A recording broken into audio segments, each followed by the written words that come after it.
Assalamualaikum warahmatullahi wabarakatuh. Sahabat Islam aktual di mana saja berada, seorang pria muda berasal dari negeri Mesir berangkat ke Baghdad untuk berdagang. Ia membawa banyak sekali barang-barang dagangan. Ketika ia berdagang di Mesir itu, ia pandai sekali menjual barang-barang dagangannya dan pandai bergaul sehingga ia dalam waktu yang tidak lama mampu memperoleh kawan yang sangat banyak. Tidak lama kemudian barang-barang dagangannya habis, tapi untuk kembali ke negerinya di Mesir ia perlu menunggu perahu atau kendaraan yang akan membawanya ke sana.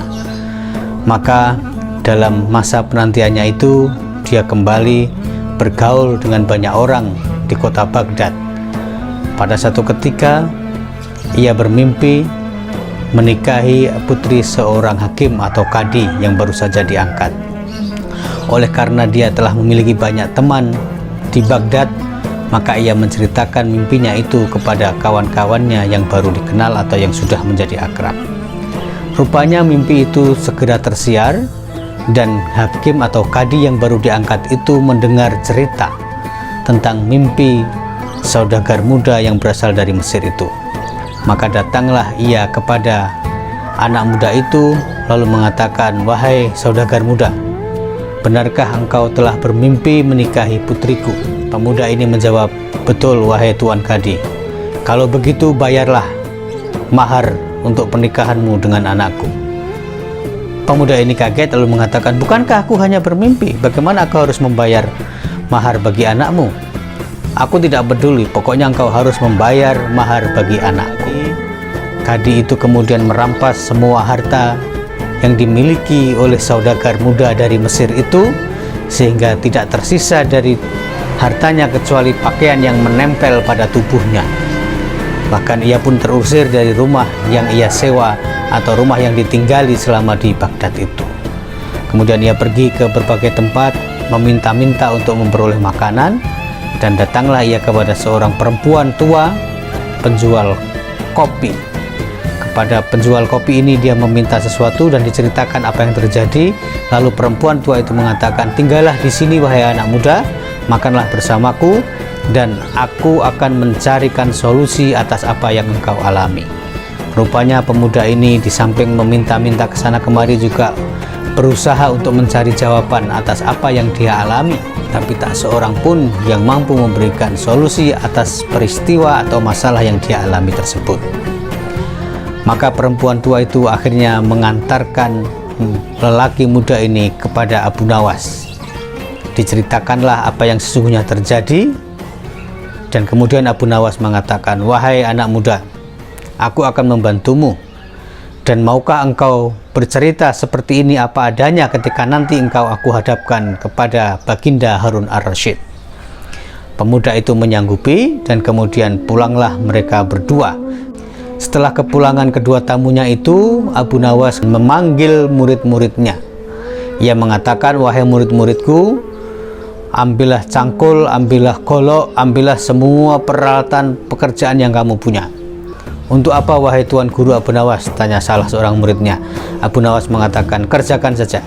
Pergilah kamu ke rumah hakim yang baru dibangun itu, hancurkan rumahnya dengan peralatan yang kamu bawa." Kembali murid ini bertanya, "Tapi bagaimana kami akan menghancurkan rumah hakim kalau orang-orang bertanya tentang perbuatan itu?" Abu Nawas mengatakan, "Kerjakan saja apa yang perintahkan. Kalau ada yang melarang, hancurkan juga rumah orang yang melarang itu." Pada akhirnya murid-murid Abu Nawas mengerjakan perintah itu. Si hakim ketika mengetahui rumahnya dihancurkan oleh murid-murid Abu Nawas marah dan bertanya kepada mereka, "Apa yang kalian lakukan dengan rumahku?" Murid-murid Abu Nawas menjawab, "Ini perintah guru kami, Guru Abu Nawas." Maka hancurlah rumah itu. Kemudian Abu Nawas diadukan oleh hakim tersebut kepada Sultan Harun ar-Rasyid. Dipanggillah Abu Nawas oleh Sultan Harun ar-Rasyid dan bertanya, "Wahai Abu Nawas, hakim ini telah mengadukan masalah kepadaku bahwa engkau baru saja memerintahkan murid-muridmu untuk menghancurkan rumahnya. Apakah itu betul?" "Betul Baginda," jawab Abu Nawas, "hamba yang memerintahkan murid-murid itu untuk menghancurkan rumah hakim tersebut."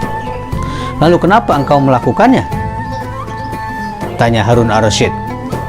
Abu Nawas kemudian menjawab, karena hamba bermimpi mendapatkan perintah untuk menghancurkan rumah tersebut. Baginda semakin kaget lalu bertanya lagi, tapi atas dasar mimpi engkau melakukan perbuatan seperti itu, apakah bisa dibenarkan?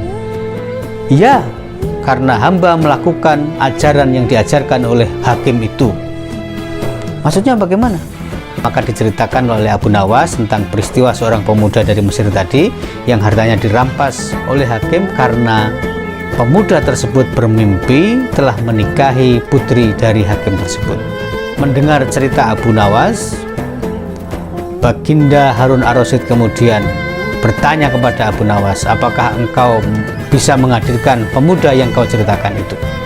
Karena pemuda itu telah dibawa oleh Abu Nawas dan menunggu di luar istana, maka dipanggillah masuk ke istana dan bercerita sebagaimana yang diceritakan oleh Abu Nawas kepada Sultan Harun ar-Rasyid. Demikianlah kemudian Harun ar-Rasyid berkata kepada hakim tersebut, sungguh aku telah menyesal memilihmu, maka mulai hari ini engkau tidak boleh bekerja lagi sebagai seorang hakim. Demikian, mudah-mudahan bermanfaat. Terima kasih. Wassalamualaikum warahmatullahi wabarakatuh.